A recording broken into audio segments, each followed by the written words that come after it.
Okay. All right, so what I'm going to do today is give you at least a little bit of insight into structuring a deal. Okay, so there's no exact formula. I'm just going to share some things to help you make your deals stack and know what pots you have to work on. So first thing I'm going to do is I'm just going to give an example deal. This is something that will happen in everybody's property career. And I'm just going to use this as an example so that we can focus not on the specific numbers, right, but really how you put things together and some things that you can do to make sure that those deals work. So here in this example, what we're going to do here is we're going to buy a property for 200k. We're going to spend 25k doing a refurb. Okay, and then we're going to either sell it or refinance it at 275. This is a typical deal you should have happen at some point in your journey. Okay, now what I really want to look at is just how you're going to structure that deal and the different ways of looking at it. So first thing we're going to do is understand that you need to focus on milestones. Okay, so whenever people are looking at a deal, okay, there's always in every transaction in a property deal, whether you're only ever going to do two types of deals. You're going to buy something, do something to it, and you're either going to sell it or refinance it, okay? But what I always look at is the 5 key stages, right? So the first thing is you're going to turn nothing into something potential, leads, okay? All right? Then what you're going to do is you're going to make an offer, okay? You're going to transact on it.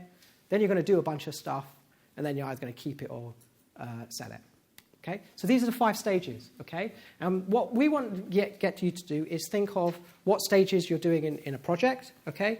And then understand timescales, because most people don't figure out the key milestones, right? And they don't figure out the key stages of the timescales that you're going to do a deal. So finding an opportunity could take anywhere from 3 days to 300 days, okay? It's the biggest variable, okay? All right, once you've found something and you make an offer, right, getting an offer to a point where it turns into something, that becomes more predictable, anywhere from 30 to 90 days, depending on what kind of vendor you're dealing with. Okay? Then, doing a refurb, again, ugly into nice. These are all predictable things, okay? And then when you come to the end of whether you're going to keep it or cash flow, right, then those things all are there. The key point that you've got to look at is this. Work out your timescales, all right? Now, what I want you to see here is whenever you're doing a project, you need to know your 10 costs. Because most people just go, purchase price, right? So the reason that I do this is by breaking down all your costs, okay, and having them segmented, it will help you in your structure, okay? So what you're going to be doing is you're going to be looking for stuff. There's money being expended. You're going to have some money spent in offering. You're going to have some activity going from exchange, completion, right? Closing, which means dealing with all the legal issues, okay? And then you're going to do something. Now, we've got 2 stages here. We have development, okay, which is really external stuff that you're doing. So this is where you're doing maybe an extension, etc. Refurbishment is really all internal stuff, okay?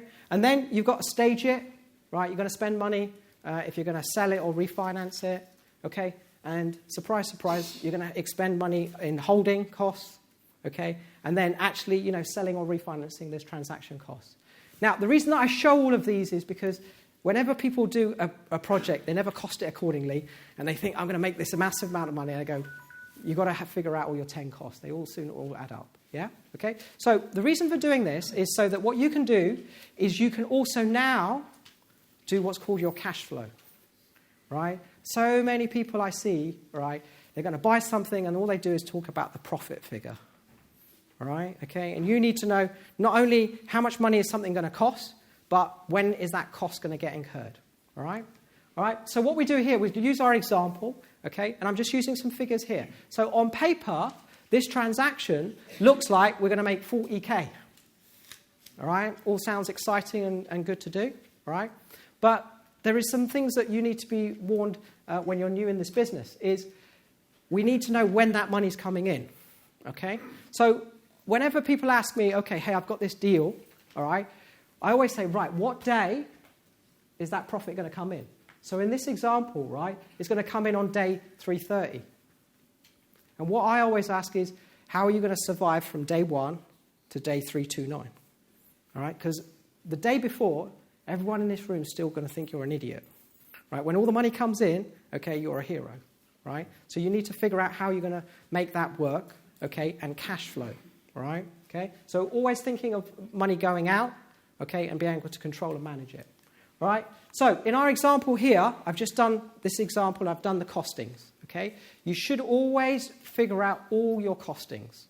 Most people just have one costing, purchase price, and then I'm going to refurb, and it's whatever the builder said, right? You need to know your costings, all right? Okay, so in this example here, right, what I'm showing is, and this is really important, you've got to practice this, right? Most people, when they're doing a project, whether it's a buy, refurb, and refinance, you've got to practice figuring out how much money is going out the window every single month, right? Because that's what you've got to get really good at and controlling, not when the profit comes in, okay?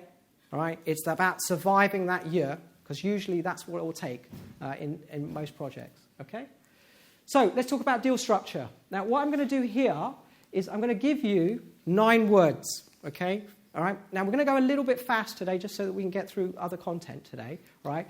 But when you're structuring, these are the topics that you need to think about when structuring a deal, all right?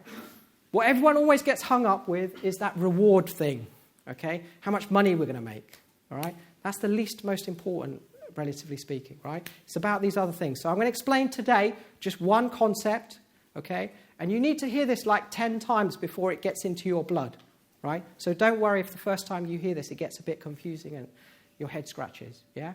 But this is a concept that you will see repeated again and again, right? So I'm going to talk about, it's called top, middle, and bottom, okay? And we're going to go through that example. So let's go through our example here of a simple project. We're buying it, refurbing it, okay? And then we're going to either sell it or refinance it. So what I've done here is I have shown the 3 areas of the capital that's going to be put into a deal. So whenever you're looking at a deal, most people just focus on each adjustment and just the total sum. Most people don't even have the total sum. What I want to know is that broken down. So what I've done here in simple language is I've taken my 10 costs and I've broken them into 3 groups. Yeah? Okay? Now the reason is because whenever you're doing a deal, okay, everyone gets sidetracked with the money, right? And they don't get sidetracked with what we call the players, the people, right, that are going to make it. So what you want to do is you want to figure out total cash needed. Okay? It's total money in. So in our example, there is 230k that has to go in. Your job is to figure out who is responsible for what. Yeah? So what happens is we go back to this format of figuring out who's going to be in the top, who's going to be in the middle, who's going to be in the bottom.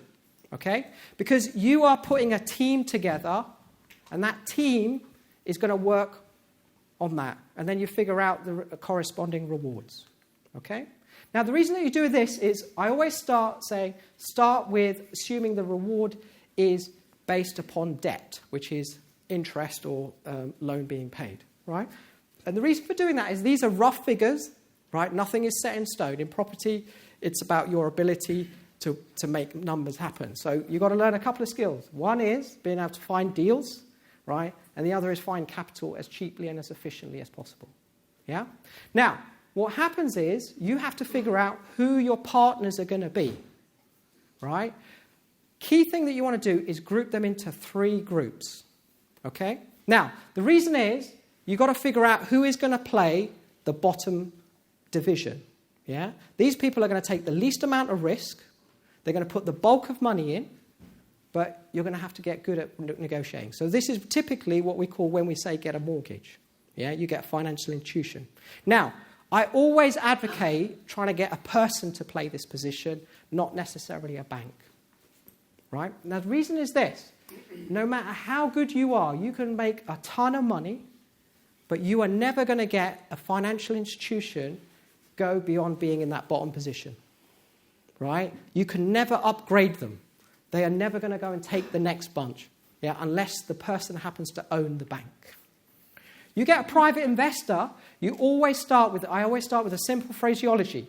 You are taking no more risk than any financial institution out there. Right? So if it's good enough for NatWest, if it's good enough for HSBC, it's good enough for you. Right? We just want you to play that role. And the reason that you get a private investor to play that role is, number one, you can test whether you can write a big check.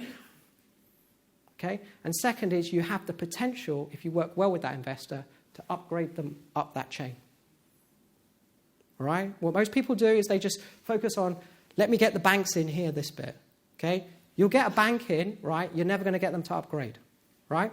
Second is, okay, you want to work on understanding the different zones because people have different ways of acting. If they've got a small amount of capital, you can say, hey, which position do you want to play? All right? Now, the reason that we're going to do the different percentages is this enables you to calculate how you're going to split your reward. Yeah? Now, by doing different groups and different people, people figure it all out. This is the great thing I find is I just say, here's what we need. What position do you want to play? All right? And as long as you ask enough people, they sort themselves out. Okay? And the key that you need to learn is, we go back to here, replacement. Okay? So you always start with a position, and then you focus on replacing people.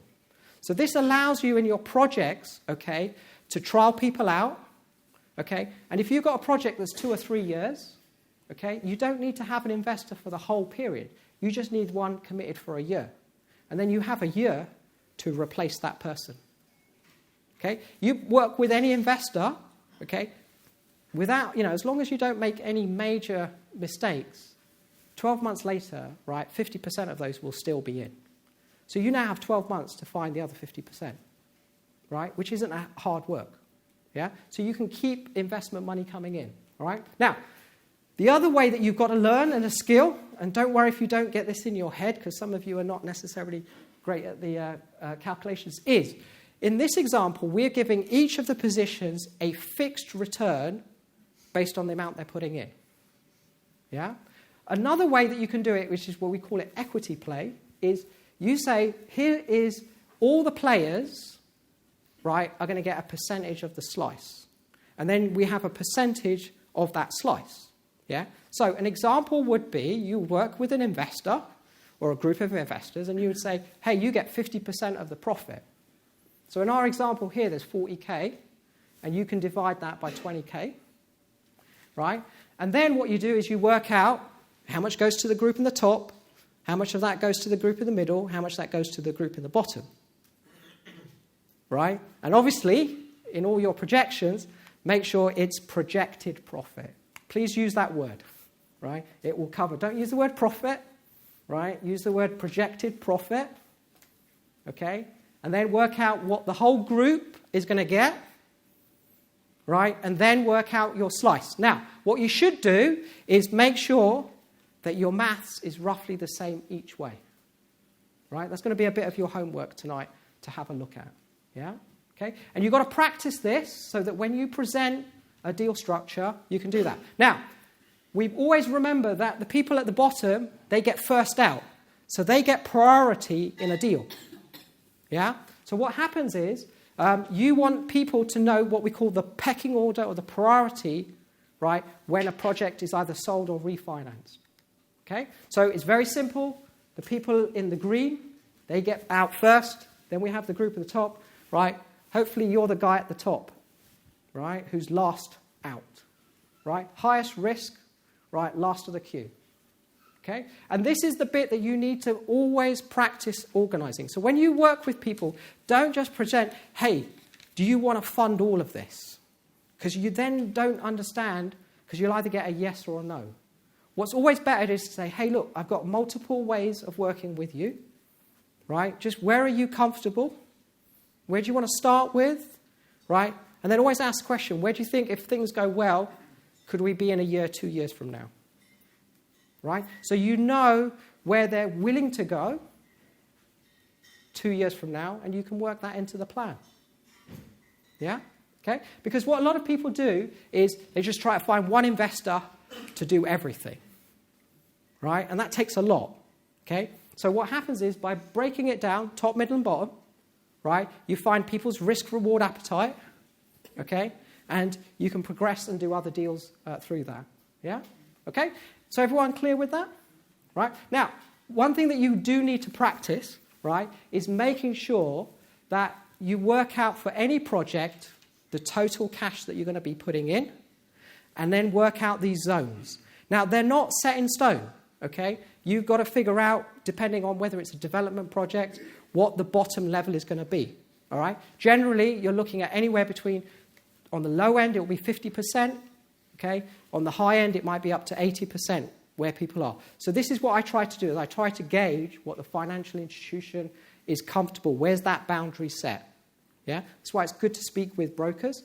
Right? The gap between what the financial institutions will draw the line, okay, up to the purchase price, okay, that's the middle. Right? Everything, what we call the top, there is no security. Right? There's your word and their belief in the project. Do you see? Okay? Again, you need to find investors that are going to help you do that very top bit, which is find it when you haven't got the project. Spend money speculating. Right? Again, these are your equity partners. These are willing to back you before there's a deal to even look at. Yeah? Okay? So you want to work out the period. Now, ideally, you should do that yourself rather than try to find investors. But I think it's always great to have a conversation around that. Yeah? So what I always want you to do in any of your projects is work out for each of the 10 stages, right? Work out how much there's going to be spent. Work out which zone it's going to be. Is it going to be the top, middle, or bottom, right? Figure out your market rates, okay? Now, what you will find is if you're inexperienced, all right, and you haven't built a relationship with people, those rates are going to be higher, right? These are targets that you should be aiming for and that you can achieve when you've got some proficiency. Once you've got 1 or 2 deals behind you, you should be aiming to bring those rates down to this sort of level, right? If you're relatively new and getting started, don't get hung up with how much profit you give up in your first deal, right? You should have a mindset that you're going to do plenty of these deals. As you get better, the deals are going to move towards you, right? So I always just say, whatever makes the first deal happen, as long as it's not too extortionate, then you can negotiate on the next one because now you'll have credibility and you'll have learned how to work with investors. Yeah? Okay, so what I'm going to do, so we've got any questions so far? Is everyone clear with that? Neil, right at the back. Go shout out so that everyone else can hear you. Are you saying the figures on the left are what the return you have to give to the investor? Yes. That's right. That's the reward. Now, I do a range, okay, because every investor is different and they'll have a different. But I wanted to give people at least an idea of what you should be budgeting for so that you can work out your financing cost. Now, this is annualized, obviously. So if you've got a short-term project, 6 months, you'd pay a percentage of that. But this is to help you figure out what you would be doing, right? But it's not just how much you're going to be paying them. Decide whether you want to do what we call a debt position, which is you're going to pay this no matter what, whether the project's successful or not, or that you're going to slice it and say, all the group get a fixed percentage of the outcome, and then you break down those percentages according to which project they're in. Yeah? Now, I know that everyone's going to get scratched and they'll go like, I don't quite get it, all right? But you have to practice understanding the difference between debt and equity, right? So debt is where people are going to get a fixed return, right, irrespective of the outcome. Equity is they're going to get a fixed share of whatever profit is made based upon what they contribute. Yeah? Okay? All right. So what I'm going to do is just so that we can kind of move on. We do questions at the end. We're going to, if we can just do the questions at the end after Ranjan's done his presentation and everything, and then we'll use that all together and we'll go forward there. All right? So thanks very much. Thank you very much.